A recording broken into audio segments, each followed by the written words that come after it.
Celebrating 26.63 years of service, more than a quarter of a century of news reporting to the worldwide amateur radio community, we are This Week in Amateur Radio, your all-amateur radio and technology news magazine and bulletin service of the air.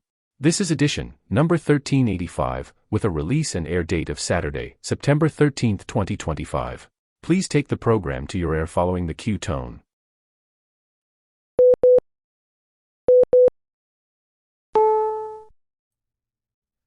Heard every week on the amateur radio bands all around the world, broadcast on low-power AM and FM stations all across the United States, and podcast on the internet since 1993, we are This Week in Amateur Radio, the worldwide premier amateur radio and technology news magazine and bulletin service of the air. Here are the stories for release around the earth as we come to air with edition number 1385 of This Week in Amateur Radio. Equatorial Guinea suspends amateur radio licenses. AST Space Mobile is granted limited use of the 70-centimeter amateur radio band by the FCC. Amateur radio serves their communities during a breakout of tornadoes in New England. September is National Preparedness Month, and the ARRL is offering up a ham radio supply checklist. Amateurs in India are mandated to transition from a paper license to digital. Current solar cycle prediction methodology raises doubts in scientific circles. Russia's mysterious buzzer UVB-76 starts transmitting coded messages. Mobile phone jamming in prisons is being considered by the FCC. NASA is seeking volunteers to help track the upcoming Artemis II mission. The FCC announces it will allow network-affiliated television stations to transition to next-gen TV known as ATSC-3. The ARRL labs assist amateurs in avoiding interference with the U.S. Space Force PAVE Pause over-the-horizon radar. A well-known European amateur radio supplier halts shipments to the U.S. due to tariffs and the lack of shipping channels. We will have the monthly volunteer monitoring report this week. And the chairman of the FCC climbs a television broadcast tower to promote the industry and its jobs. That's all straight ahead on today's edition of This Week in Amateur Radio. These headline stories will come to you in a moment along with this week's special features. We'll visit with Bruce Page, KK5DO, and get an update from AMSAT and what's new with all of those amateur satellites in orbit. Australia's own Onno Ben Shop, VK6FLAB, and Foundations of Amateur Radio will answer the question, in amateur radio, how small is small? Our own original amateur radio historian, Bill Continelli, W2XOY, Silent Key, returns with another edition of the Ancient Amateur Archives. This week we look back at the events of 9/11, when Bill found himself in New York City on that fateful morning, and how radio helped him escape the city. And we will stop by and visit with Bill Sawyer's AJ8B in the DX Corner with all the latest news on DXpeditions, DX, upcoming radio sport contests, and a lot more.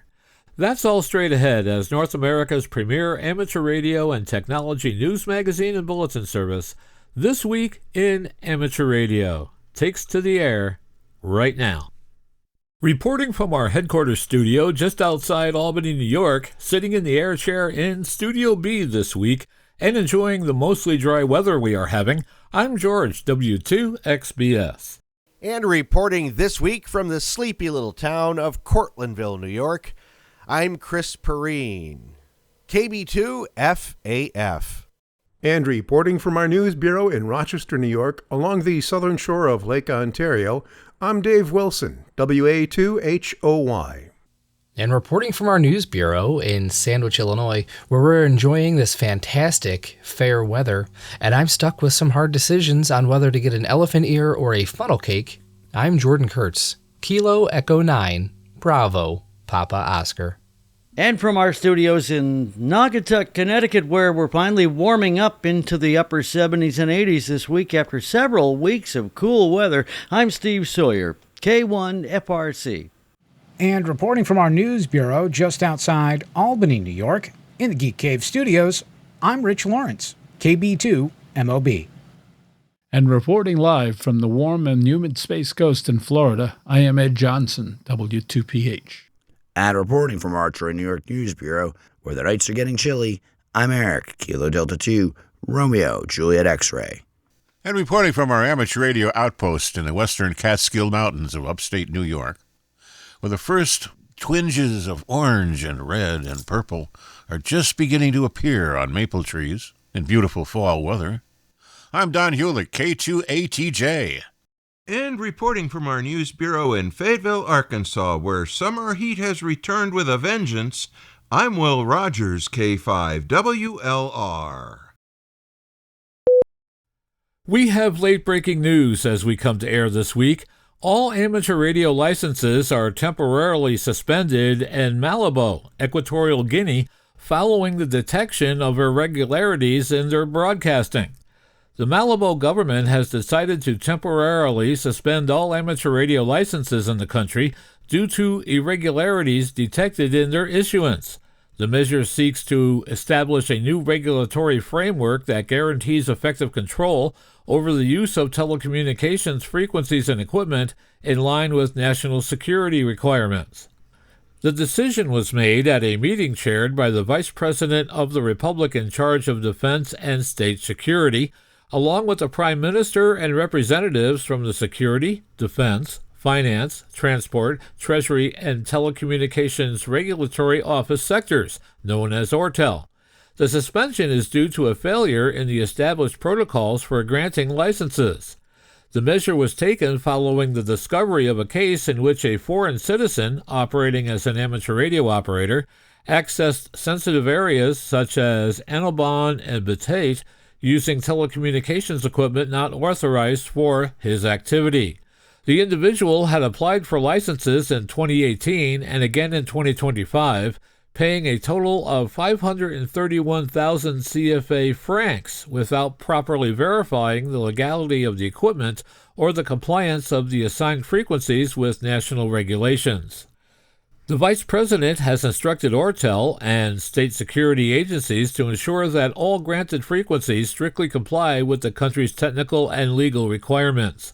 The goal is to ensure that no high-frequency equipment enters the country without proper approval and review of the license.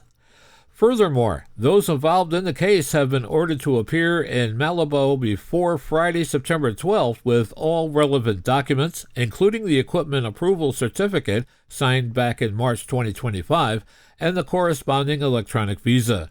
With these actions, the government of Equatorial Guinea reaffirms its commitment to state security, technological control, and responsible regulations of its telecommunications, considering a safer and more transparent environment for all citizens. And now here is Chris Perrine, KB2FAF, with our lead story. The Federal Communications Commission approved limited use of amateur frequencies for 20 satellites to be developed by a Texas broadband company. The FCC's Space Bureau said in a statement that it was giving permission to AST Space Mobile to use frequencies between 430 and 440 megahertz on an emergency basis only. The regulator said its move was in direct response to overwhelming concerns raised by amateur radio operators. Citing potential interference among their issues, member societies of the International Amateur Radio Union, AMSAT, the ARRL, and individual amateurs worldwide also argued that alternate UHF allocations exist for the satellite telemetry, tracking, and command functions. More than 2,500 comments were submitted to the FCC. The FCC's action gives use of the amateur frequencies to the satellites for no more than a 24-hour period. The amateur radio 70-centimeter band is used by hams worldwide for such applications as mobile FM voice, analog and digital television, digital data transmissions, amateur radio satellites, and weak signal communications on SSB and CW. AST Space Mobile ultimately plans a full constellation of 248 satellites for broadband service from space. Amateur radio volunteers serving the ARRL Amateur Radio Emergency Service and the National Weather Service Skywarn program were active over this past weekend.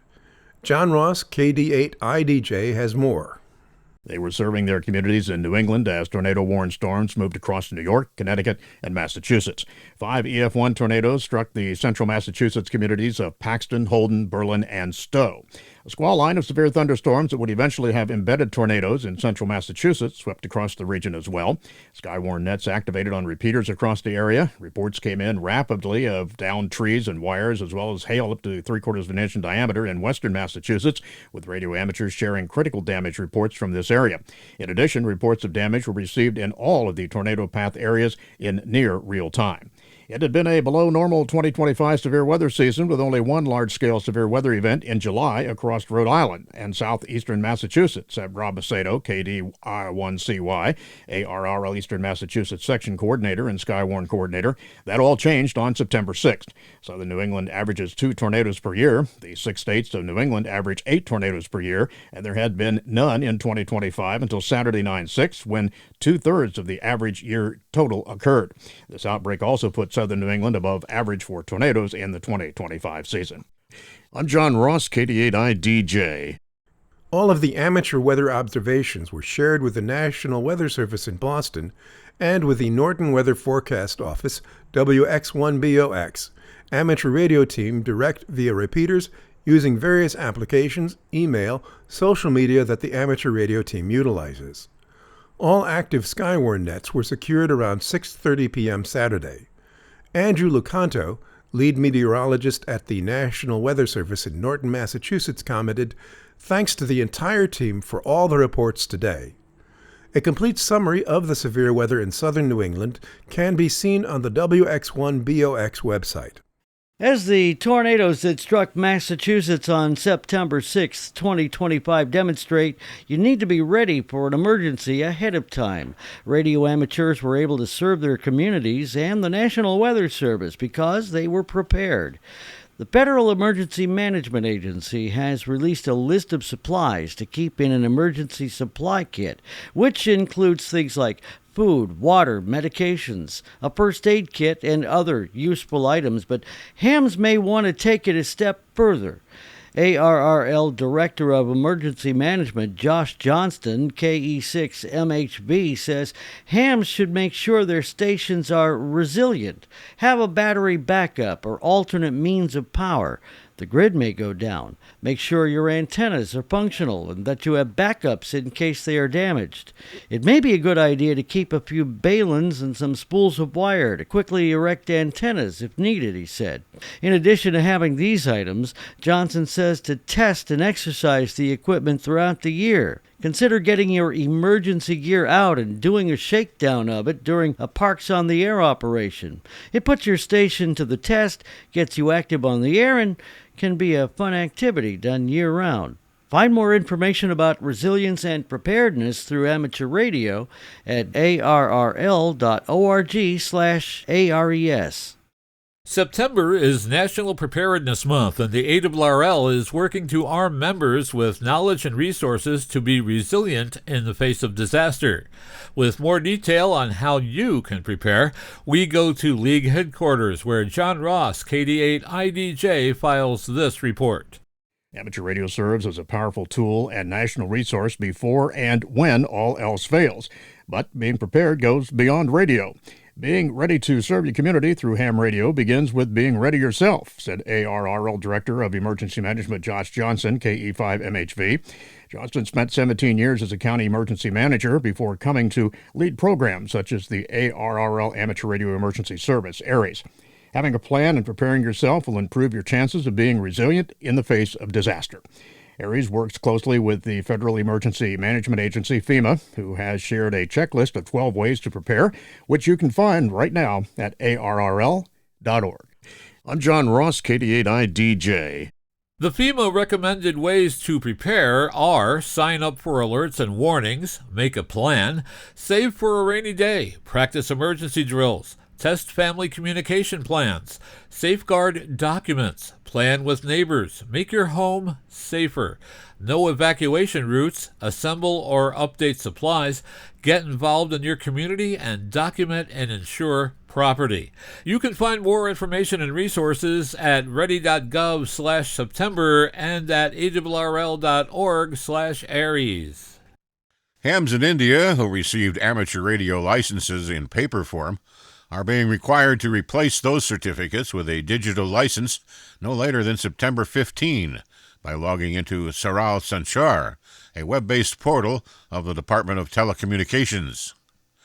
There's no application fee for the process, which provides amateurs with a QR code, an authenticated certificate. This is the equivalent of the amateur radio booklets that had been issued manually with paper certificates until December 31 of 2019. In early 2020, India began issuing all new and renewed amateur radio certificates digitally. The telecommunication rules of 2024 now require that the holders of the older paper certificates use the digital web-based portal as well. Failure to migrate will mean that when the license expires, it cannot be renewed. Updating a story we've been keeping an eye on for you, 10-Band LLC has received permission to modify its station WI2XNX, having successfully conducted market trial evaluating the use of high-frequency spectrum for the delivery of financial market data to external trial participants, the company said. The modification will facilitate evaluating the performance of upgraded transmission infrastructure, including the development of more directional antennas and higher power transmitters aimed at improving signal fidelity and reach, and designing and testing a next-generation radio platform optimized for encoding financial data with the goal of ensuring reliable communication across a wider range of ionospheric conditions.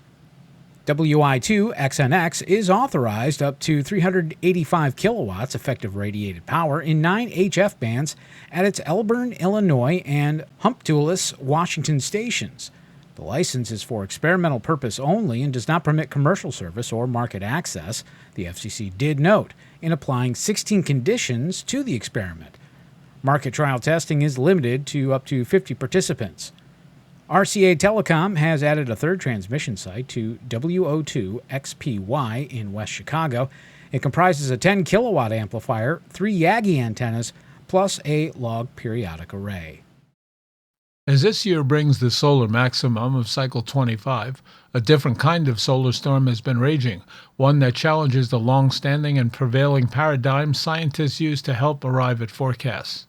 Sociologist and statistician Frank Howell, Kilo 4 Foxtrot Mike Hotel, has done an extensive study of this so-called National Aeronautics and Space Administration and the National Oceanic and Atmospheric Administration prediction formula, which uses a consensus methodology, pitting it against the work of solar physicist Scott McIntosh of Linkup Space.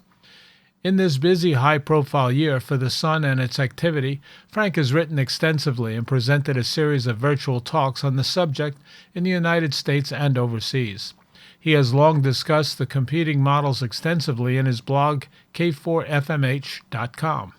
Frank's most recent talk, Progress in the Revolution, Sunspot Cycle Forecast Accuracy at Cycle 25, was given to Perrine Ham in the United Kingdom and can be seen on their YouTube channel. Whether the NASA team or the Macintosh team prevails, one thing is certain. Like coronal mass ejections themselves, this scientific competition over solar prediction promises to rage for some time to come. The New Zealand Association of Radio Transmitters is advocating for a new band plan, giving space to single sideband on 30 meters. Following the lead of the amateur band plan in place in Australia, the New Zealand Association of Radio Transmitters is recommending the establishment of a new 10 kHz wide subband for single sideband on 30 meters.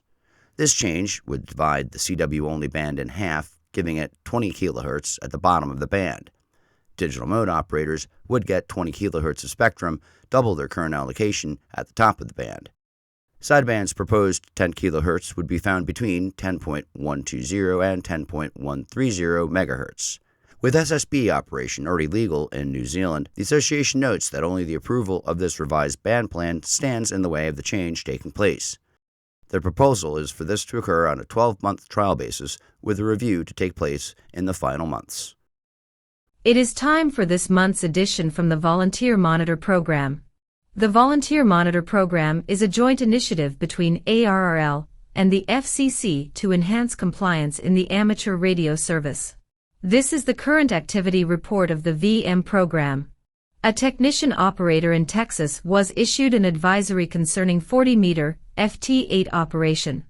Another technician operator in Texas was issued an advisory concerning 15-meter FT8 operation on 40 and 15 meters. Technicians have only CW privileges on those bands. Technician operators in Louisiana, Missouri, and New Mexico were issued advisories for operating on 20-meter FT8, a band on which technicians have no operating privileges. An operator in Virginia was issued an advisory for deliberate interference to a net on 7.248 MHz. The frequency was not in use when the net control began the roll call. Still, the operator began deliberately interfering because his net was to start sometime later, and he wanted the frequency clear. The FCC considers this operation to be deliberate interference, in violation of Section 97.101 Subpart D of the Commission's rules.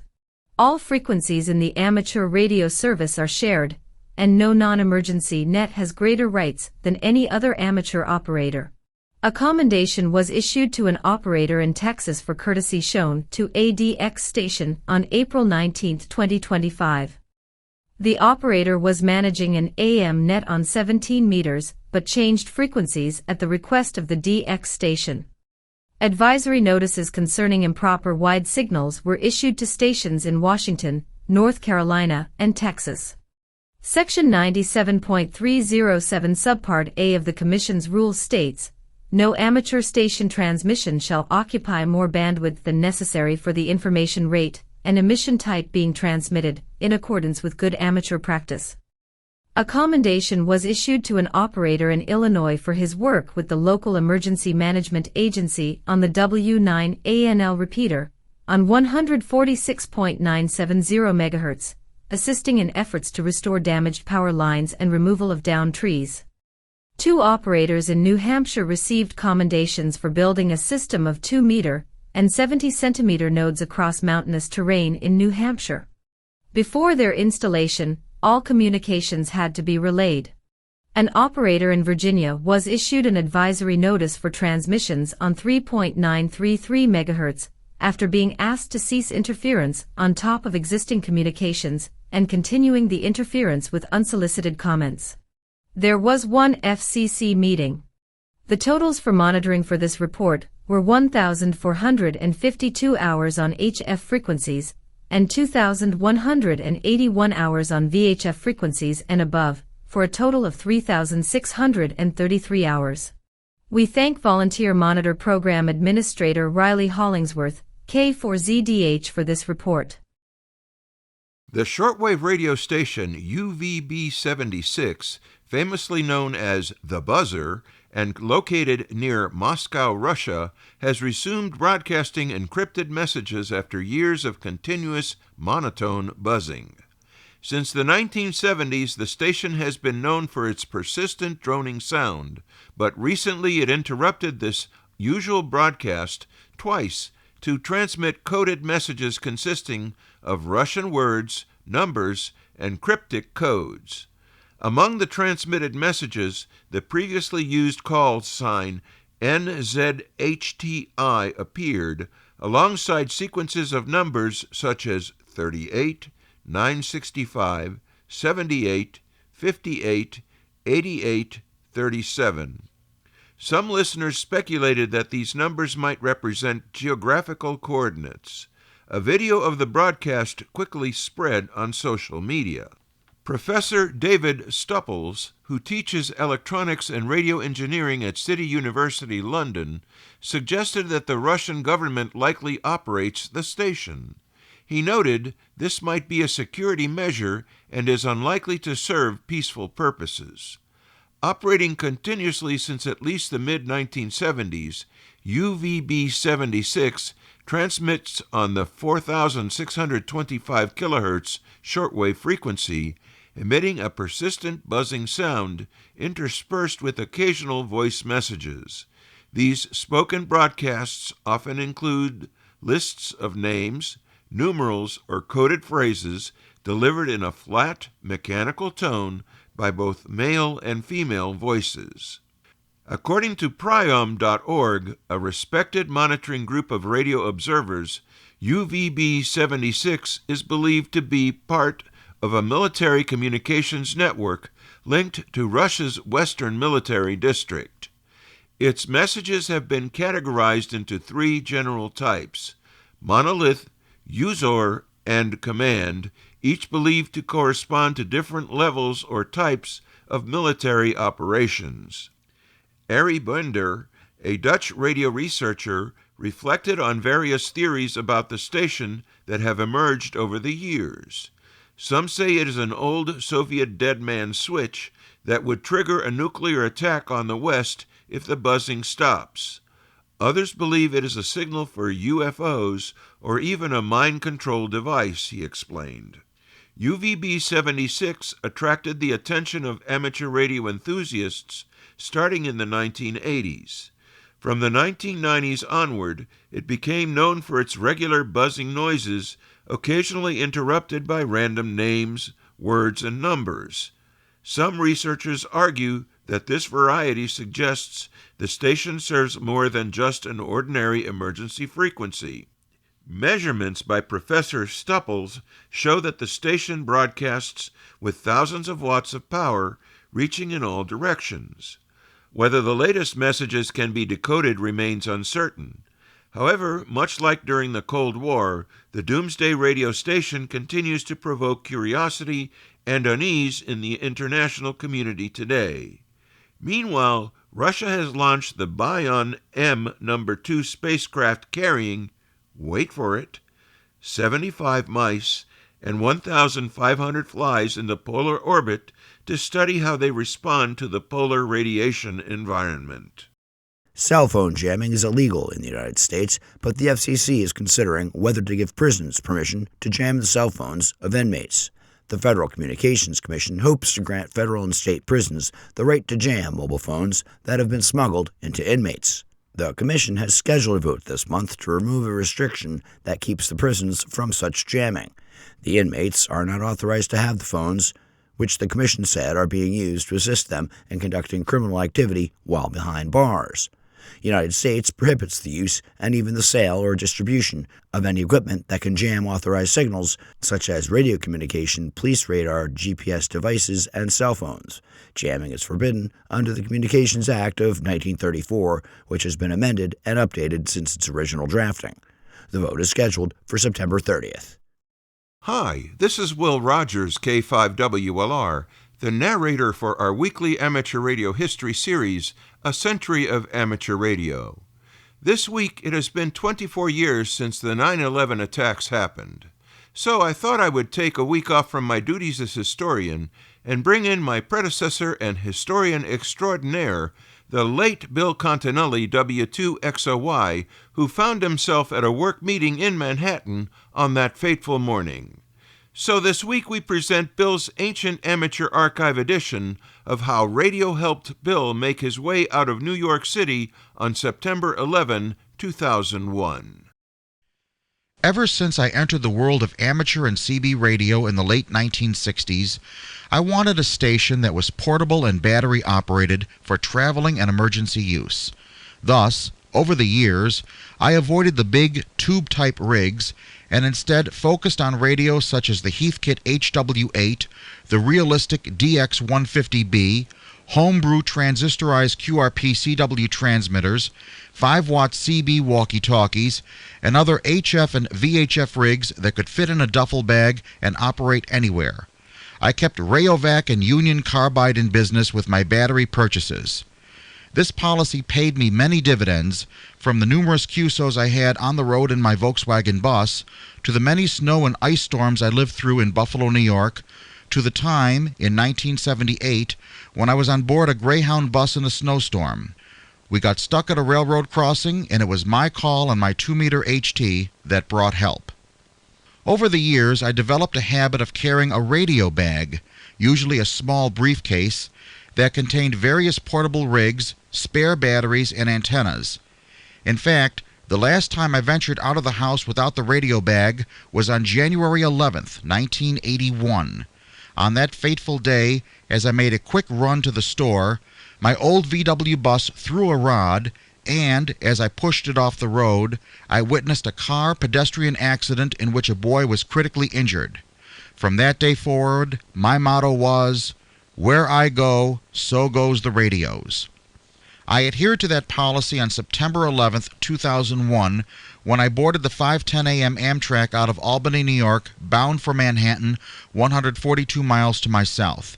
My latest version of the radio bag was a small computer case which held a Yaesu FT50 dual-band HT, an Alinco FT1, a Cobra CB walkie-talkie, a Sony IC10 pocket-size AM/FM shortwave receiver, a Sharp Zorus palm top with built-in email capability, telescopic antennas, and spare batteries. I was prepared, so I thought. I arrived at Penn Station in Manhattan at 7:30 a.m. A taxi brought me to our New York City office on Lower Broadway, just 4 blocks from the World Trade Center, at 8 a.m. My meeting was on the 27th floor, but in an interior room far away from the windows. With all the noise in the room, we did not hear the first crash. A few minutes later, someone came in and told us about the plane hitting the North Tower. I pulled out the Sony, tuned to WINS 1010 AM, and we all listened to the initial reports. We just started to resume our meeting when we heard and felt the second plane crash into the South Tower. We terminated the meeting and left the office. We tried to get info from the people leaving the other offices, but they were too traumatized to tell us what happened. As we walked down the 27 flights of stairs, the Sony gave us the information. When we arrived at the streets were chaotic and the view was horrific. Since we were in front of a federal building and across from the federal courthouse, there were federal police everywhere. I tried their frequency, 417.2 megahertz, but all transmissions were scrambled. Not knowing the 2-meter and 70-centimeter repeater frequencies in Manhattan, I quickly scanned both bands on the FT50, but I heard nothing. The federal police warned us to get away from the federal buildings, and so we started walking north. Along the way, a coworker held the Sony, still tuned to 1010 WINS, where we received excellent news updates. Not knowing the police, fire, or EMS frequencies for New York City, I started scanning the VHF and UHF bands. I heard many stations, but none were actually at ground zero. I then tried the FRS channels. They were a jumble of voices, some in English. Many were near ground zero and described in terrifying detail what they saw. At this point, neither tower had collapsed. I switched over to the 156 MHz Marine band and heard a couple of stations, presumably in the Hudson River, give first-hand accounts of what they saw. I then tried the Cobra CB. Most channels were clogged with skip, but I did hear stations on channel 9, 15, and 19, probably on the West Side Highway, describing what they saw. We stopped at the Holiday Inn in Chinatown, about 10 blocks above ground zero. While we were there trying to call our families and co-workers on dead cell phones and overloaded landlines, the towers collapsed. We decided to walk to Penn Station, 45 blocks away, and wait for a train, even though WINS announced that the station was closed and no trains were running. On the march north, a co-worker held the Sony while I scanned around. Once again, I tried the VHF, UHF, and 800 MHz frequencies for police, fire, and EMS, but I soon realized that without a specific frequency list, it was like looking for a needle in a haystack. I then switched to the railroad frequencies, scanning between 160.2 and 161.4 MHz in 15 kHz steps. Here, I was more successful. I found 6 hot frequencies where we heard the Amtrak and MTA police scouring the tunnels with bomb-sniffing dogs. And, despite the announcements on 1010 WINS, we heard the employees at Penn Station getting the trains ready for the soon-to-be massive exodus from the city. Our 45-block walk to Penn Station, we were looking back every minute to watch the massive clouds of smoke and ash rise from the ruins. We had left Lower Broadway just in time. Otherwise, we also might be covered in ash and dust. as we saw on many emergency vehicles that passed us. We also saw many people coated head to foot in ash and dust. When we reached Penn Station, there were at least 20 to 25,000 people milling about outside. Official word via Penn Station people with bullhorns and WINS was that the station was closed, but the Yaesu told us a different story. Thus, while many people trudged off to walk across one of the bridges or find a hotel, we stayed put. The Yaesu and the Sony made us many friends in the crowd. They were literally draped over our shoulders to hear the latest news or scanner call. Many only had cell phones, now useless with overload, so we were the only source of information. For a few minutes, I switched over to shortwave, tuning through everything from the BBC to the militia stations. None of them were as up-to-date as WINS, so we stayed on the AM band. Finally, the Yaesu gave us welcome news. The station would open in 15 minutes for northbound Amtrak and Metro North passengers. The Amtrak door was on 34th Street. We rushed to that entrance 2 minutes ahead of the bullhorn announcements. Inside, we stayed glued to the Yaesu as crew set up the trains. When we heard that the northbound Amtrak would depart from Gate 6, we made a beeline for it, arriving before the PA announcement. Thus, we were the first passengers on the first Amtrak train out of New York City. Once we were moving, our speed was only 30 miles an hour versus the 100-plus miles per hour that Amtrak uses on that line. Our conductor said it was because of the backlog of all the trains, but the Yaesu told a different story. They were afraid of sabotage, so we stayed at 30 miles per hour all the way to Albany. We listened to the Amtrak and CSX police along the way, checking out the line for anything unusual. And, as we pulled into the station, the Yaesu gave us warning of the media waiting for our train. So, what did I learn from this experience?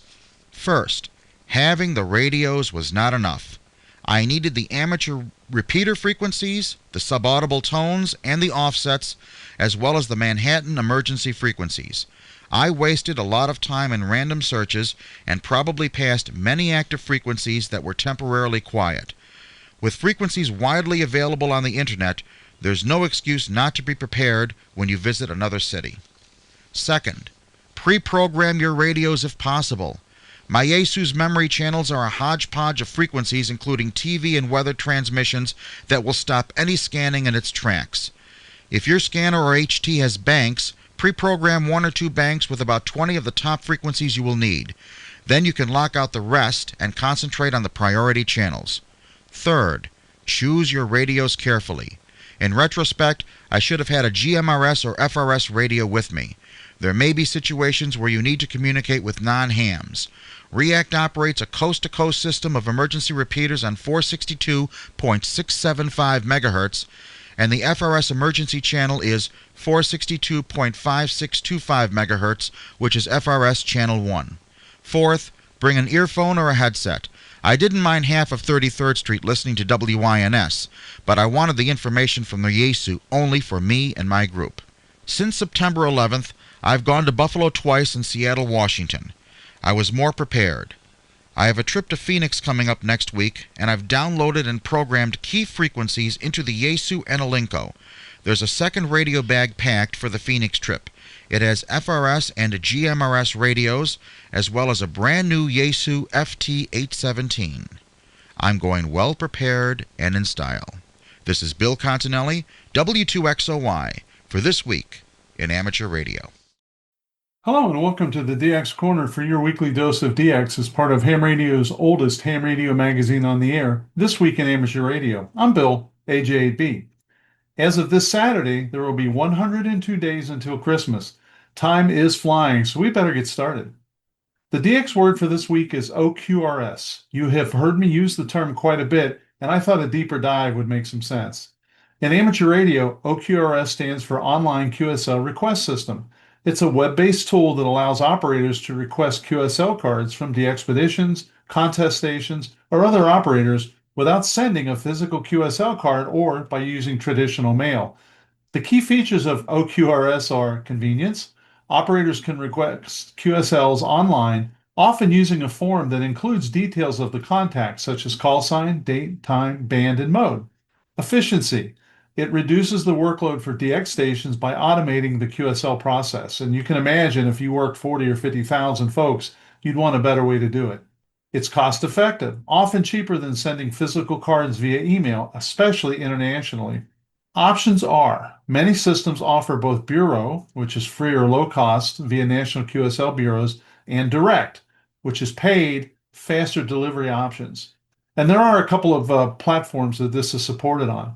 Clublog, OQRS, and this is one of the most widely used systems, especially by DXpeditions. QRZ.com and HamQTH allow you to integrate OQRS into their profiles.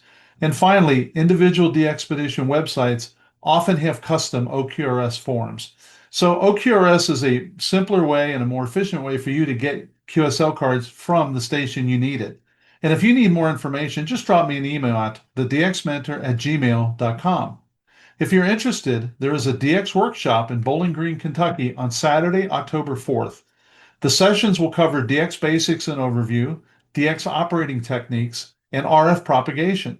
Check out www.wkdxa.org/events for more details, or as always, you can contact me at thedxmentor@gmail.com.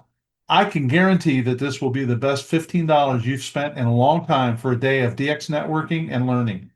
Each week, I try to focus on those entities that will be available in the next 7 days. There is so much data to sift through that I thought a focus on just the next week might be helpful. Here's what you should find QRV when you sit down to tune the bands. The following DX information comes from Bernie, W3UR, editor of the Daily DX, the Weekly DX, and the How's DX column in QST. If you would like a free 2-week trial of the Daily DX, your only source of real-time DX information, just drop me a note at thedxmentor@gmail.com. Do you need Bangladesh? I do. The Bangladesh Telecommunication Regulatory Commission has authorized a special operation November 11th to the 17th, and that will be S21 SDX. They will be on the air from Sundarbans, the UNESCO World Heritage Site. According to UNESCO, quote, the Sundarbans mangrove forest, one of the largest such forests in the world, lies on the delta of 3 major rivers on the Bay of Bengal. It is adjacent to the border of India's Sundarbans World Heritage Site, inscribed in 1987. The site is intersected by a complex network of tidal waterways, mudflaps, and small islands of salt-tolerant mangrove forests and presents an excellent example of ongoing ecological processes. The area is known for its wide range of fauna, including 260 bird species, the Bengal tiger, and other threatened species such as the estuarian crocodile and the India python. All QSOs will be uploaded to LOTW and Clublog. Paper QSLs will be available through I8K8C. I may take that week off because I need to get them. I've never worked Bangladesh. I need to get them in the log, so just might have to do that. Eurus YL2GM and Eugene AE5EL have been operating as 3 Charlie 3 Whiskey from a hotel in Equatorial Guinea close to the ocean. They were able to install an end-fed half-wave antenna, 3 HF verticals, and a 5-element Yagi. However, there was insufficient space for a low-band antenna. They have amassed 21,544 QSOs and have uploaded their logs to Clublog. More information, including daily updates, is available on the DXpedition website. The Radio Club of Provins, F6KOP, has completed its preparations for the September 15th to 26th FP5KE DXpedition to Saint-Pierre and Miquelon Islands. All equipment has been numbered and packed. Collectively, the team will have 16 12-kilogram carry-ons with their radios, lightweight amplifiers, end quote, the ACOM 500, for instance, and peripherals. They are also carrying on 10 notebook computers. Their checked baggage includes 5 32-kilogram bags with antennas and 14 23-kilogram bags. In all, they are bringing 1,550 pounds of gear, and that was my translation into the U.S. metric, or the U.S. system. DK3RN Peter will be in Kyrgyzstan from September 21st to the 29th, visiting a technical university for a cooperation project. He plans to operate Echo X-ray stroke DK3RN, mostly CW, and possibly sideband on 20 and 15 meters, but not FT8. Split operation will be used to manage pileups. On Friday, September 26th, he will operate portable from mountains near Bishkek, weather permitting. Other day activities will depend on local conditions. Delta Fox 9 Tango Mike, Gaby, and DL2 SWW Frank have arrived at their first location to operate Sierra Mike 6 stroke home calls from POTA SE 0319 in Sweden. This site is situated near the coastline, approximately 60 kilometers north of Göteborg. The Saudi Amateur Radio Society announces in celebration of the 95th observation of the Saudi National Day Special Event Station, HZ95ND, 7 Zulu 95ND, and 8 Zulu 95ND will be QRV from September 4th to September 23rd. Now, Saudi Arabia is not rare, but I wouldn't say it's that common. So if you need that on certain band slots, make sure you work them between September 4th and the 23rd. Bo OZ1DJJ is back in Greenland until September 16th. He plans to be QRV at OX3LX from Nuuk, West Greenland, in grid locator GP44DE. He might take a 1 to 2 day side trip over to IOTA NA220. As always, this is a work trip with radio activity in his spare time, and you can QSL that via OZ0J. And he's only there till the 16th, so you probably only have a day or two as you're listening to this. Per 425 DX News, 30 special call signs will be on the air September 1st to the 28th to mark 85 years since the Battle of Britain. In particular, it is named, quote, Polish Wings in the Battle of Britain, end quote, highlighting the role of the Polish Air Force squadrons that flew alongside the UK's Royal Air Force. This event is being organized by UK-based Polish clubs M0SQC and M0KKN and the Polish Amateur Radio Union PZK. More information about this is on their website, and certificates and EQSLs are available on the website as well. Torsten DL4APJ and Udo DL2AQI will be operating in the Aland Islands holiday style from September 15th to the 26th. Call signs were not mentioned yet. They will be on RIDI, PSK, FT4, FT8, CW, and sideband on 80 through 10 meters, and I did say RIDI, as well as 2 meters, 430 and 1200 megahertz. And you can QSL the group to DL4APJ via the Bureau, Direct, EQSL, LOTW, Club Log, or QRZ or HRD Log. So all the different versions you can try. The DX Mentor features a new podcast this weekend, an interview with Steve, AG4W. The topic is the upcoming DXpedition of 3 Charlie 2 Mike Delta. Check it out and learn all about the DXpedition before they launch, and you might find easier ways to work them. And let me know what you think of it. If you are interested in DX podcasts and YouTube channels, you should check out the DX Mentor Facebook page and subscribe to be kept up to date on all of the DX activities that are going on.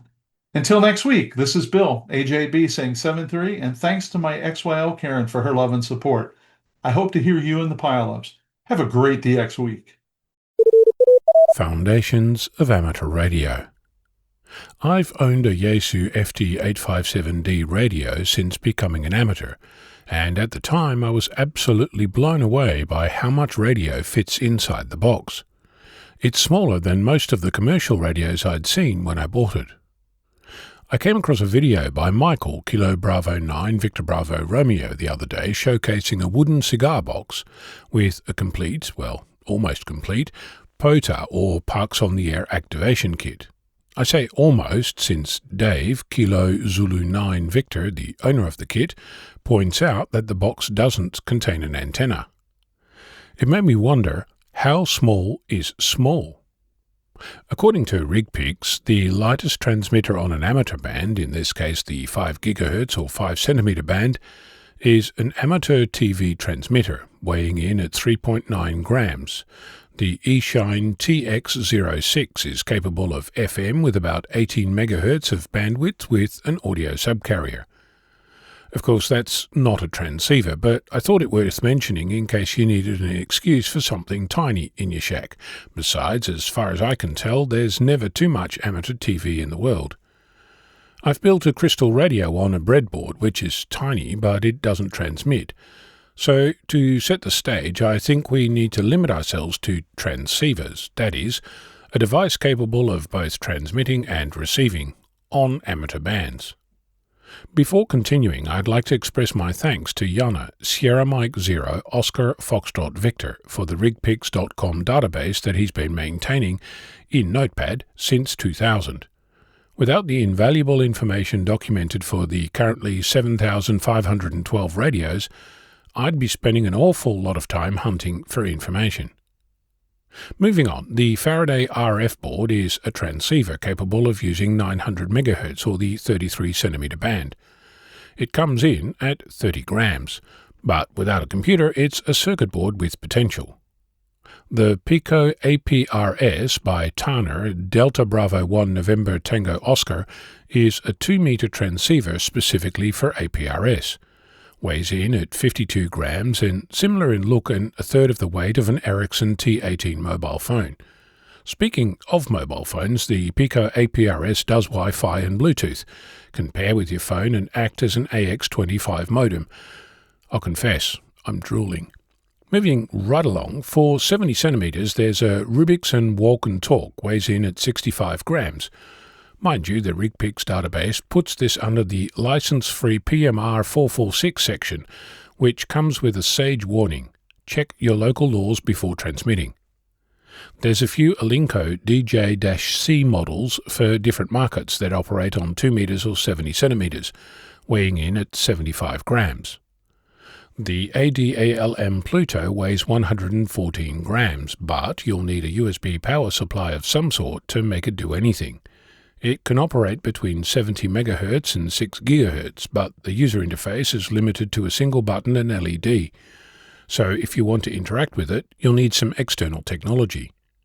Moving on to HF transceivers, weighing in at 199 grams, without the bag but all the options, is the Elecraft KH1, transmits on 40, 30, 20, 17 and 15 meters, and receives between 6 and 22 MHz. It's CW only, but you can receive SSB. If CW isn't your thing, RTTY and PSK can be used on the 40-meter band with a silent system Handy PSK 40. Presumably the Handy PSK 20 runs on 20 meters, both weigh in at 250 grams. The Zittel P20XX SSB does SSB, AM, FM and CW, transmits on 10, 11, 12 and 15 meters as well as the Mars frequencies, and receives between 14 and 30 MHz, weighs 300 grams, even comes with CT-CSS. Another Elecraft model, the KX2, weighs in at 370 grams, does 80 meters to 10 meters and the WARC bands, does SSB, CW and data. Mind you, you'll also need to add the weight for the microphone and paddles and factor in a computer if you want to do more than PSK and RTTY. The Expert Electronics Sun SDR2 QRP does 160 meters to 10 meters, the WARC bands and 6 meters, weighs in at 500 grams, has a network port and 2 independent receivers, operates at 5 watts. There's no user interface unless you count the reset and power buttons, so I'm not sure if it can operate on any mode with just a microphone, but given the depending on software disclaimers throughout, I'm going to guess you'll need to bring a computer to make it sing.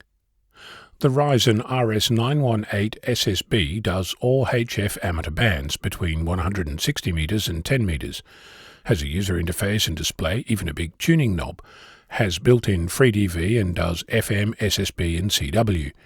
I'd hazard a guess that this is the lightest self-contained transceiver that you can take out on a POTA mission to a park, weighs 623 grams and comes with an internal battery.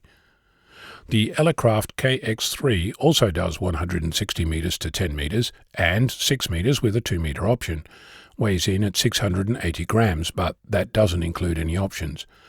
And finally, we pass 1 kilogram and hit 1100 grams and discover a radio that does all bands and modes, the ICOM IC705 with a battery, but no antenna.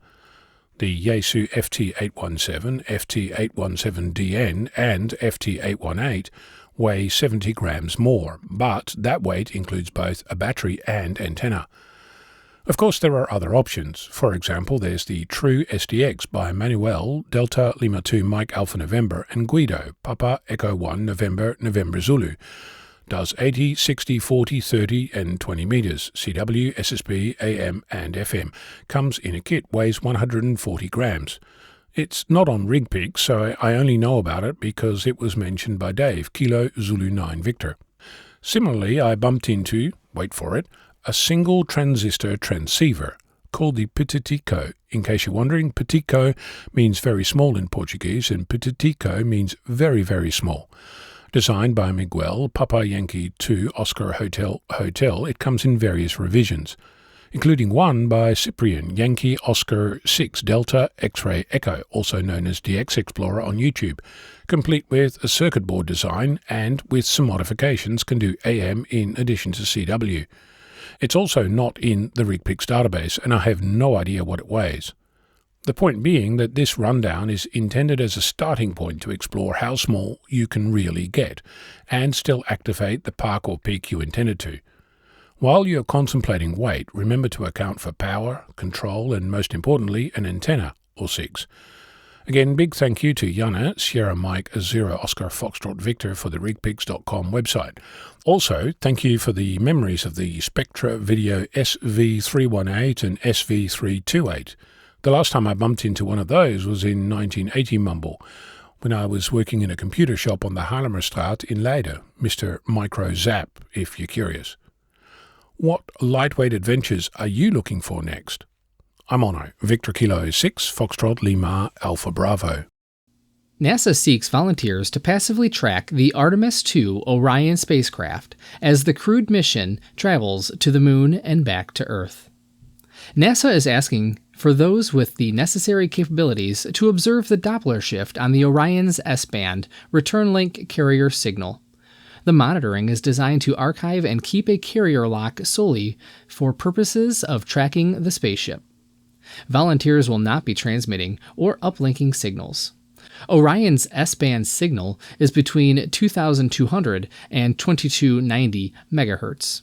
The Artemis II test flight, a launch of the agency's Space Launch System rocket, and Orion spacecraft will send NASA astronauts Reed Wiseman, KF-5 LKT, the commander, Victor Glover, KI-5 BKC, the pilot, and Christina Hammock Cook, as well as the Canadian Space Agency astronaut Jeremy Hansen, KF-5 LKU. The launch is expected to be no later than April of 2026, and the flight will last an estimated 10 days on an approximately 10-day mission around the Moon. The mission will rely on NASA's Near Space Network and Deep Space Network for primary communications and tracking support throughout its launch, orbit, and re-entry. However, with a growing focus on commercialization, NASA wants to further understand industry's tracking capabilities. This collaboration opportunity builds upon a previous request released by NASA's Space Communication and Navigation Program during the Artemis I mission, where 10 volunteers successfully tracked the uncrewed Orion spacecraft in 2022 on its journey thousands of miles beyond the Moon and back. During the Artemis I mission, participants, ranging from international space agencies, academic institutions, commercial companies, nonprofits, and private citizens, attempted to receive Orion's signal and use their respective ground antennas to track and measure changes to the radio waves transmitted by Orion. By offering this opportunity to the broader aerospace community, we can identify available tracking capabilities outside the government, said Kevin Goggins, NASA's Deputy Associate Administrator for the Space Communications and Navigations Program at NASA's headquarters in Washington. This data will help inform our transition to a commercial-first approach, ultimately strengthening the infrastructure needed to support Artemis missions and our long-term Moon to Mars objectives. Responses are due by 5 p.m. EDT on Monday, October 27th, 2025. The Bella Vista Radio Club, or BVRC, in Northwest Arkansas, an ARRL Special Service Club, found a good outreach opportunity with the Northwest Arkansas Maker Fair held Saturday, September 6, 2025. With more details on amateur radio at the Maker Fair, we go to John Ross, KD8IDJ, with this report. The event touts that it brings together creators, innovators, and DIY enthusiasts to showcase their projects, share ideas, and show us all what the future can be. BVRC is a large club and found a lot of interest quickly, said club member James Bennett, KA5DVS, who organized the radio presence at the event. I made announcements at the monthly BVRC meetings, and several club members volunteered to help in planning, supplying equipment, and other needs, as well as staffing that booth. The club visited with over 100 people who stopped by their booth. Most were familiar with, or at least very curious about ham radio, noted Bennett. However, we also heard a few comments such as, is anyone still doing ham radio? And they thought that was only used by truckers years ago, so there is a bit of an information gap on ham radio within the maker community, and this is mirrored by the surprisingly low number of hams familiar with the maker movement. Radio clubs are vital to the growth of amateur radio. ARRL has declared 2026 to be the year of the club, and radio clubs such as BVRC will be a central focus of support next year. They are on the front lines of sharing amateur radio with their communities. Bennett feels that last weekend's booth was a good use of time to do so. Maker fairs are an outstanding venue for presenting ham radio and for ham clubs to engage with the maker community, one that is filled with technically oriented folks who love tinkering, hacking, and building. I'm John Ross, KD8I-DJ. These included Tom Norfeld, W5XNA, Ryan Biazzo, K5HEX, John Robinson, W5HB, Jan Hagen, WB5JAN, and Kathy Long, who helped set up and staff the booth as well. Other club members who assisted included Sharon Edmondson, KC5SKY, and Alex Smith, KI5EQK, he said. For more information on BVRC, visit bellavista.radioclub.org. To find a maker fair in your area, use the map tool located at makerfair.com/global map. That's makerfair, makerfaire.com/global map. Well done, guys. Here are the results of the recent section manager nomination period for the term beginning January 1st, 2026. The following are declared elected with no opposition.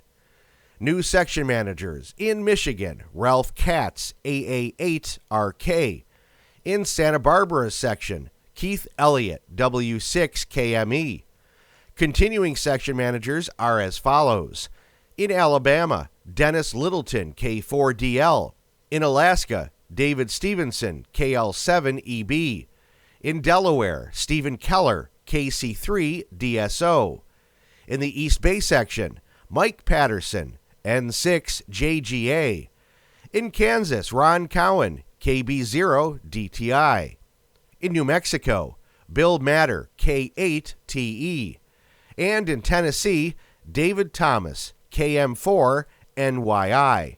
And in the Western Massachusetts section, Ray LaJoy, AA1SE. The ARRL field organization is the grassroots core that makes up the 60,000 volunteers among ARRL members. It is divided into 71 sections, each of which is led by a volunteer section manager who is elected by the members of that section. Section managers serve 2-year terms. United Space Command headquarters is being moved to Huntsville, Alabama, known as Rocket City, USA. The move was announced in a press conference on September 2nd, 2025. John Ross, KD8IDJ, is here with all the details on the move and its implications. Huntsville will host the 2026 ARRL National Convention as part of the Huntsville Hamfest, but there's a bigger connection between U.S. Space Command and amateur radio. Space Command utilizes forces such as the U.S. Space Force to accomplish its command mission. The ARRL lab supports the U.S. Space Force Phased Array Warning System, PAVPAWS, early warning radar installations, which scan the skies for incoming missiles and space junk.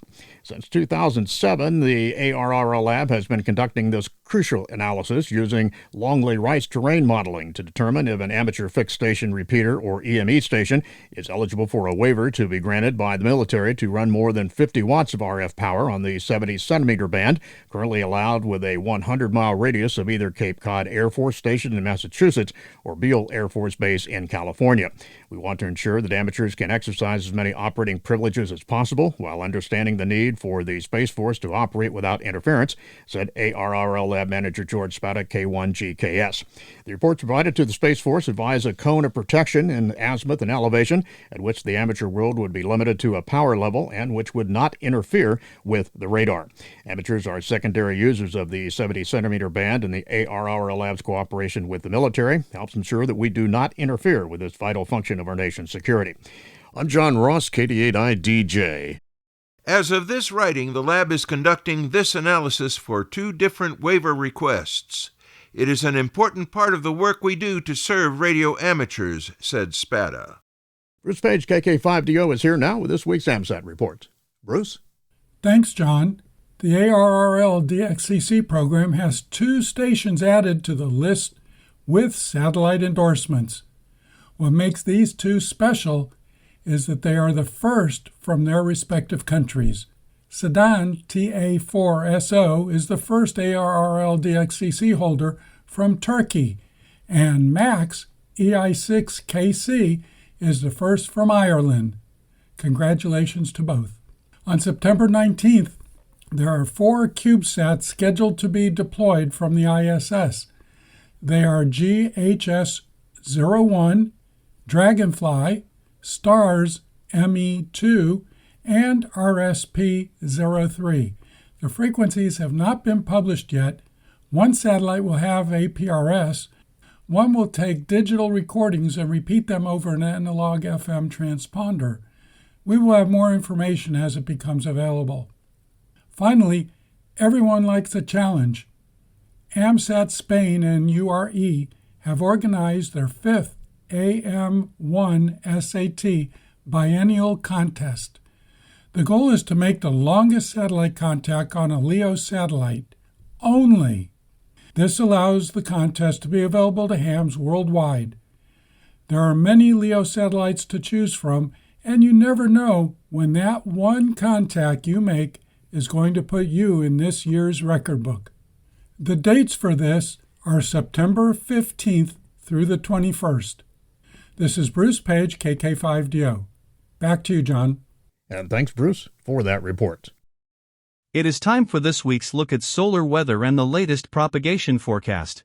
Solar activity has been at very low to low levels this past week. Low-level C-class flaring was observed from regions 4210 and 4207. Slight growth was observed in regions 4213 and 4214. The rest of the spotted regions were either stable or in decay. Solar activity is expected to remain at low levels, with a chance for isolated M-class minor to moderate flares through September 13th. A coronal mass ejection eruption was observed just beyond the western limb on September 9th. No impacts are expected, and no Earth-directed coronal mass ejections were observed. Solar wind parameters continued to be enhanced under positive polarity coronal hole high-speed stream influences. Solar wind speed increased from approximately 450 km per second to near 550 km per second. Elevated solar wind conditions are expected to continue through September 11th, under positive polarity coronal hole high-speed stream influences, with waning influences into September 12th. Solar flare activity simultaneously decreased significantly, while all sunspot groups moved to the western half of the solar disk. Instead, we are now observing a large coronal hole, located mostly north of the solar equator, whose boundary has already crossed the central meridian. The intensified solar wind, which is definitely blowing from its western edge, is expected to reach Earth September 13th. It will likely contribute to increased geomagnetic activity, which, combined with relatively low solar activity, will have negative consequences for the state of the ionosphere. Maximum usable frequency values will decrease. Attenuation will increase, and shortwave propagation conditions will deteriorate. Starting in the second half of September, however, solar activity will begin to increase, although not as significantly as it did back in August. In addition, geomagnetic activity appears to be declining at the same time. The approaching autumn equinox will also have a significant impact on the state of the ionosphere. These are already 3 reasons why shortwave propagation conditions should gradually improve. For more information concerning radio propagation, visit the ARRL Technical Information Service, read a quick guide to HF propagation using solar indices, and check out the propagation page of Karl Lewetzelschwab, K9LA. For customizable propagation charts, visit the vocap online for Ham Radio website. Just ahead in radio sport this week, September 13th through the 14th, it's the ARRL EME contest, CW Phone and Digital. Also on the 13th and 14th, the WAE-DX contest, single sideband and phone. September 13th, Africa FT4 DX contest, digital. September 14th as well, the North American Sprint, that's CW. September 15th, the RSGB FT4 contest, that's digital. September 18th, the BCC QSO party, CW phone and digital. And on September 20th through the 22nd, it's the ARRL 10 gigahertz and up contest, CW phone and digital. And remember to visit the ARRL contest calendar for more events and information in your area. Upcoming section, state, and division convention, September 12th to the 13th. It's the Slidell EOC Hamfest, hosting the ARRL Louisiana State Convention. That's in Slidell, Louisiana. September 19th through the 21st, the Duke City Hamfest, hosting the ARRL New Mexico State Convention in Albuquerque, New Mexico.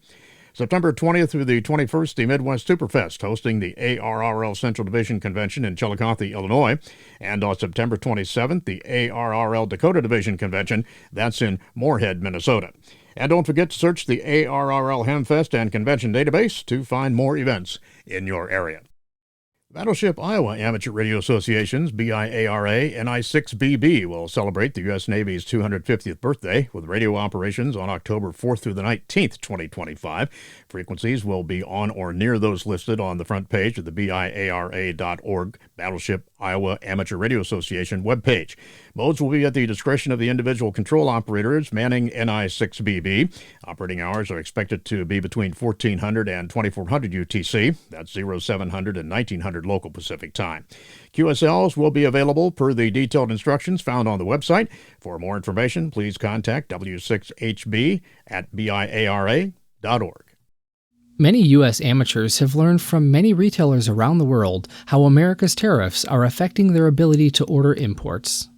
In France, one leading ham radio equipment supplier announced it was among those companies halting deliveries to the U.S. altogether. Founded in France in 2014, PassionRadio.com has become a leading online seller of ham radio receivers, antennas, and other equipment to customers around the world. From August 25th, however, the company suspended all shipments to the United States, noting that the French National Postal Operator has stopped accepting U.S.-bound parcels. The company's director, David F1JXQ, has said on the company's webpage, with constant changes in tariffs, shipping cost, and carrier processes, we cannot guarantee fair or transparent conditions for our U.S. customers any longer.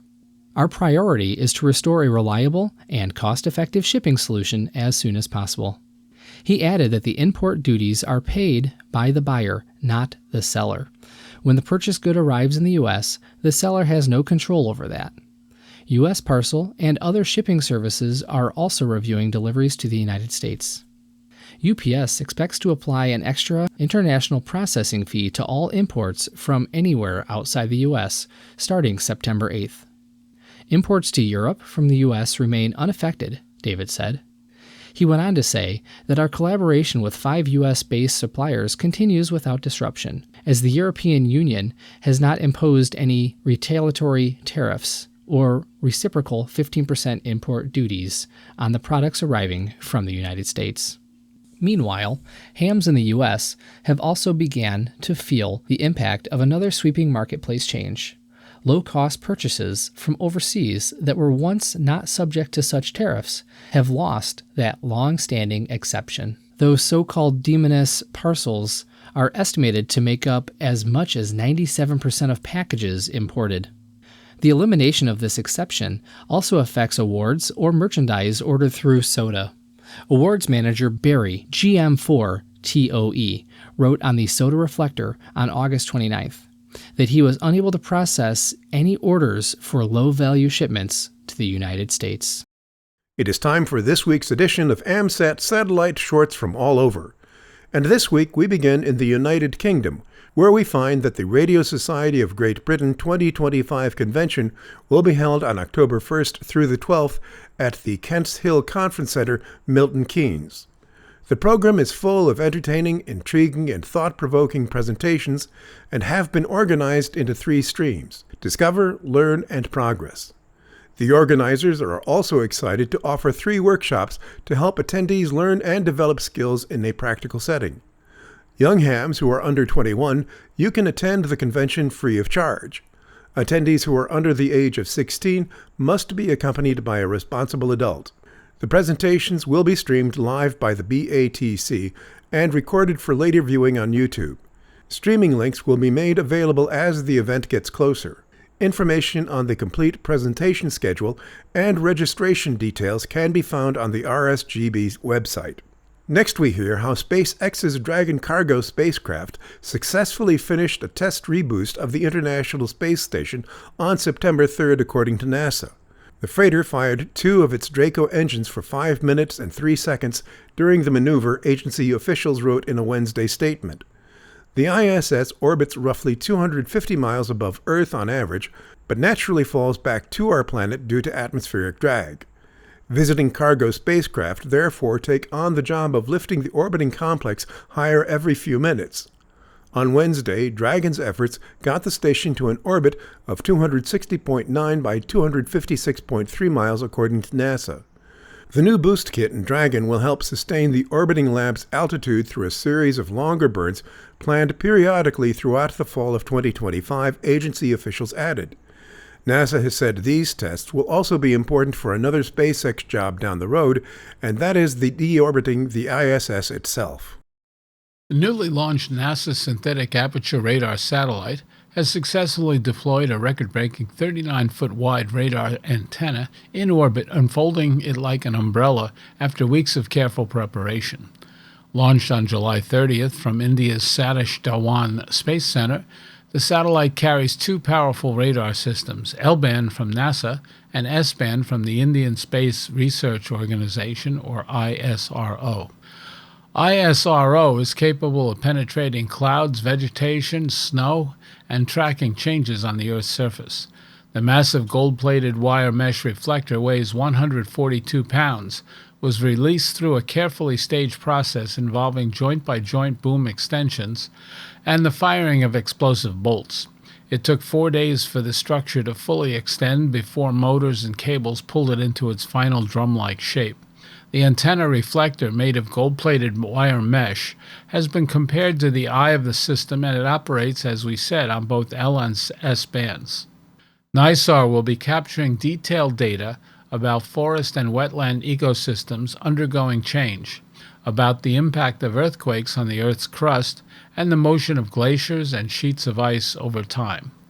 The mission is designed to help communities around the world plan ahead for natural disasters and implement recovery from them more efficiently. Karen St. Germain, director of NASA's Earth Science Division in Washington, D.C., said the project will go a long way toward using science to assist in decision-making under these difficult circumstances, from responding to disasters to formulating agricultural policy. According to NASA, the system that operates on the L-band is particularly suited to penetrate forest canopy and clouds. The S-band system has particular sensitivity to light vegetation and moisture in snow. The unprecedented joint satellite project will collect an estimated 80 terabytes of data daily. It is with great pleasure that AMSAT announces 2 recipients of the GridMaster Awards in the past week. Bruce Robertson, VE7PTN, has achieved AMSAT GridMaster Award number 74 by confirming all 488 Maidenhead grid squares in the continental United States. In his announcement, Bruce thanked everyone for the QSOs and especially the rovers. Thanks for roving. His recognition of the portable operators who make rare grids possible underscores the community spirit at the heart of this award. Grace Pape, K8LG, has also earned the AMSAT GridMaster Award, becoming recipient number 73. Like all GridMasters, this reflects years of dedication in working and confirming all 488 CONUS grids. Her achievement places her in the very small circle of operators who have reached this milestone. The massive Erie Canal in New York State is the scene of a massive anniversary celebration on the amateur bands. 10 days on the air, 14 clubs in New York State, 6 months of planning. It all adds up to 200 years of the Erie Canal, the celebrated public works project that sparked economic growth by providing a connection between the Atlantic Ocean and the Great Lakes in the early 1800s. It ultimately earned the nickname the Mother of Cities because of its connections, fostering the development of towns, villages, and cities. Ham radio operators will light up the Erie Canalway National Heritage Corridor with an operating event that runs from September 16 through September 25. Many of them will also be doing Parks on the Air activations, including a notable twofer that includes the Empire State Trail. Organizers Matt, K2EAG, Angela, N3ARB, and Mike, N2MAK, are encouraging clubs to create their own commemorative QSL cards for the event. The organizers aren't just looking to collect QSOs, although they want to gather stories from operators about their experience during the event. They can be emailed directly at matt@k2eag@arrl.net or posted on the social media with the hashtag symbol and one of these three words, Erie Canal 200, Erie Canalway, or Parks on the Air. The United Kingdom is poised to become Europe's first country offering legal satellite connectivity for smartphones. The regulator, Ofcom, has released a consultation authorizing the move and is requesting comments no later than October 10th. Making the service available to standard mobile phones would provide the most remote parts of the United Kingdom with the access needed to send texts, make phone calls, or even connect to the Internet, functions presently not possible in areas without mobile phone coverage. This is known as direct-to-device.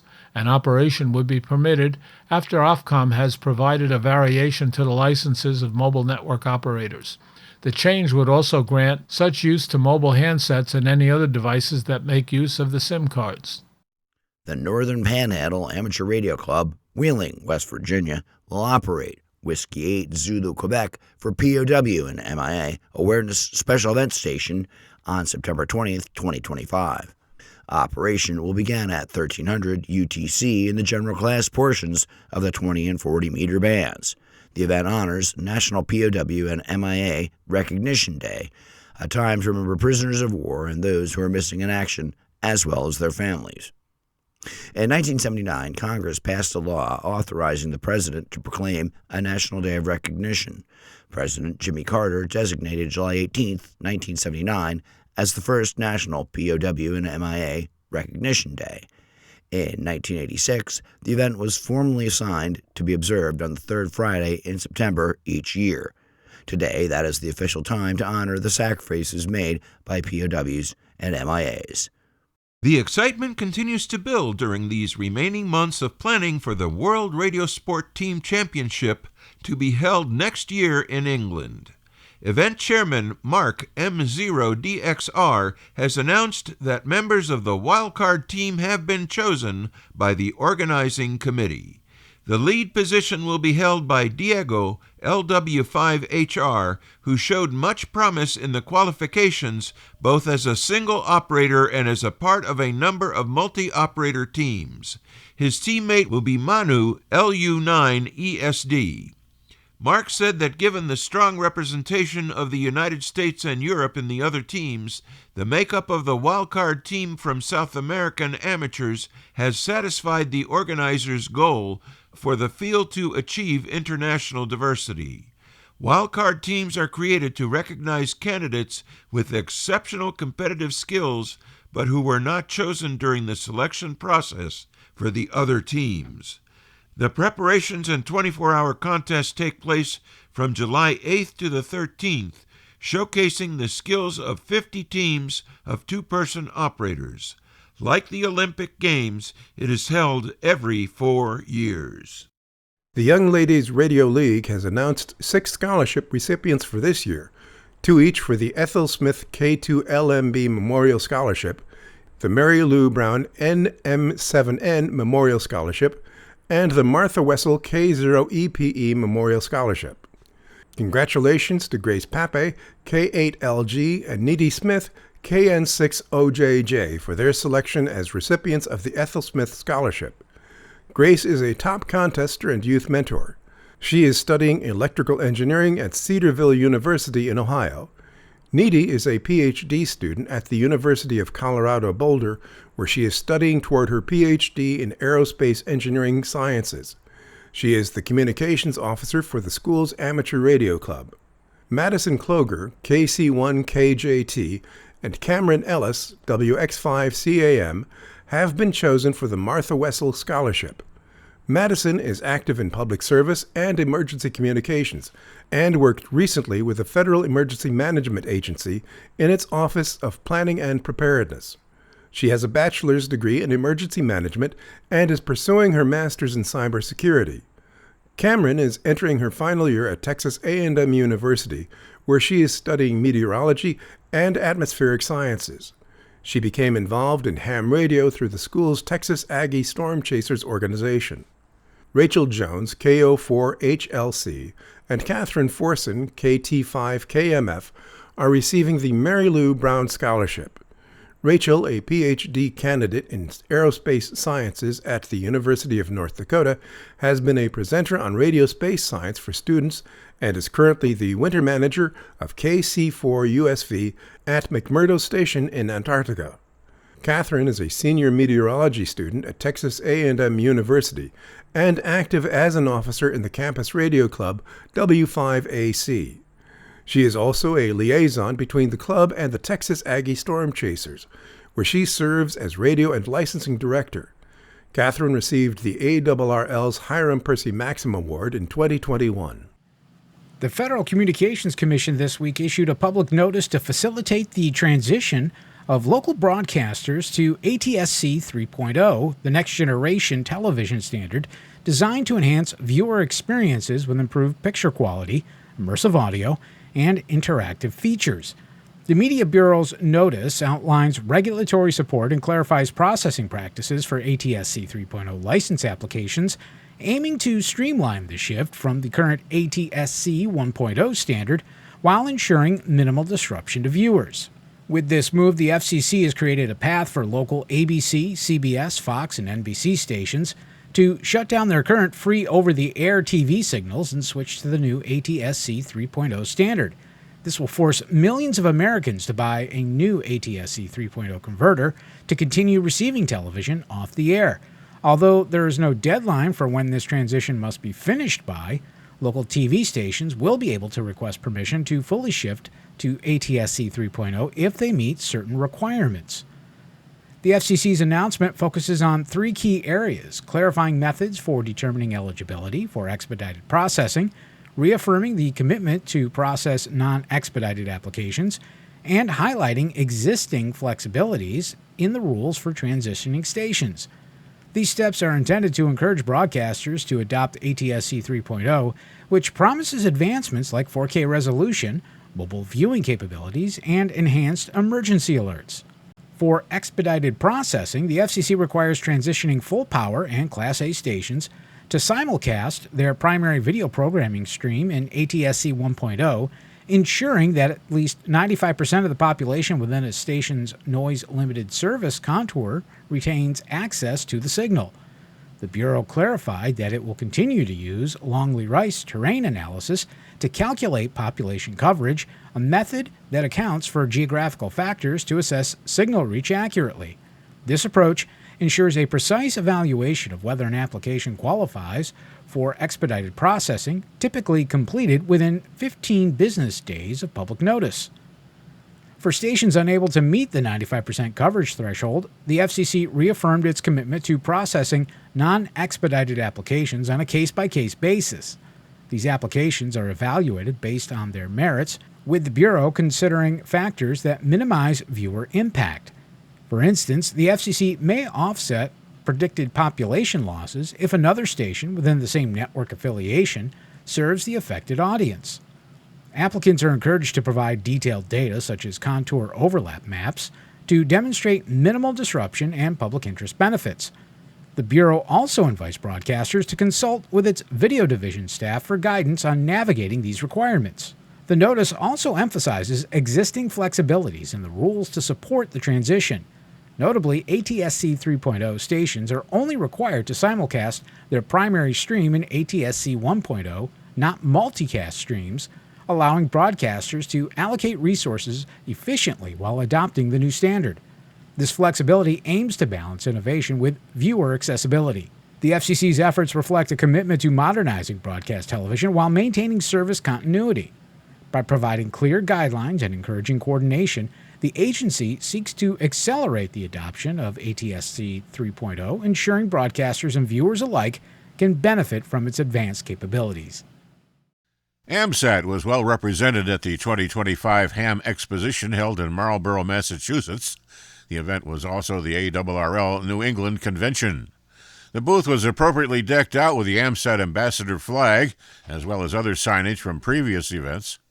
An aero antenna was displayed on a portable rotation system, plus a 3D printed model of the 3U Golf D satellite with deployable solar panels. An AMSAT CubeSat simulator was operating during the event and sold on Sunday. AMSAT provided a door prize, a copy of the SAT PC32 software that was won by Roger Pushor, NK1L. On Saturday afternoon, Burns Fisher presented AMSAT Golf Tee software. How does it work during the forum? His talk was about flight software on Golf Tee, including how multiple processors are coordinated. A second presentation, entitled SDR Transponder Transceiver, was delivered by Ray Brogers, WA1CYB. Ray is a member of the AMSAT engineering team. Hi, I'm Terry Saunders, N1KIN, and I have a few questions. Do you have a good radio voice? Do you have a quiet recording space, own a professional broadcast microphone and DAW software, and know how to use them? Can you commit to a same-day turnaround when given a script assignment? If you answered yes to all of these questions, and you're willing to volunteer your time to give a little something back to the ham radio hobby, then lend us your voice and join our anchor team for This Week in Amateur Radio. To learn more and see if you have what it takes, contact George Bowen, W2XBS, via email at w2xbs77@gmail.com or look him up on qrz.com. And finally this week, the chairman of the Federal Communications Commission, Brendan Carr, was on a mission straight to the top of WKRG News 5's 1,865-foot-tall broadcast tower. Carr came to Southern Alabama on a foggy morning to highlight an industry and a career many may not know exists. Only around 200 people climb and maintain these massive broadcast towers nationwide. On this day, Carr made it 201. If we are going to continue to expand connectivity, we need a lot more tower climbers. It's a great job, it's a good-paying job, and it's a career, said Carr. After a harness and safety check, he took a 20-minute ride in a lift called a pan and transferred onto the tower where the real work of climbing began. It is always a fun experience to get up in the air and hang with the tower crew, said Carr. Army veteran turned tower technician Hassani Hogan was on Carr's crew Monday. What a guy. It shows his bravery, his abilities, and his commitment to the broadcast industry and our guys that do this. He has done it before and is willing to do it again. After almost an hour and a half, the chairman was back on the ground but still looking up.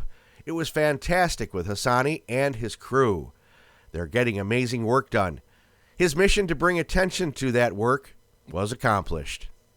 Many of the news and information items heard in this edition of This Week in Amateur Radio have been provided by the American Radio Relay League, the ARRL Audio News Service, and the ARRL Letter, AMSAT, the Radio Amateurs of Canada, the Shortwave Listening Post, the Federal Communications Commission, the Radio Society of Great Britain, and Ofcom, the South African Radio League, the International Amateur Radio Union, the Wireless Institute of Australia and the Australian Communications and Media Authority, the New Zealand Association of Radio Transmitters, the Amateur Radio Newsline, the RAIN Hamcast, Eric Guth for Z1UG and QSO Today, QRZ.com, the International Telecommunications Union, the 425DX News, Parks on the Air, and the Soda Reflector, and various news sources on the Internet.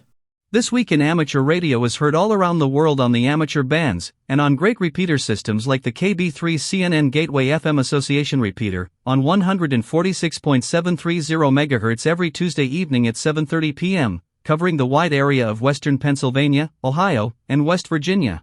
If your repeater system carries This Week in Amateur Radio, let us know via email, and we will mention your station in an upcoming edition. Send your information to w2xbs77@gmail.com. With special thanks to all our weekly news sources and to you, our listeners, that wraps up this edition of This Week in Amateur Radio. If you'd like to write to us, you can find everything you need, including archive editions of the news service, at our website at twiar.net. And now, for all of us at This Week in Amateur Radio headquarters and our news team around the world, this is Chris Perrine, KB2FAF, wishing you a 73.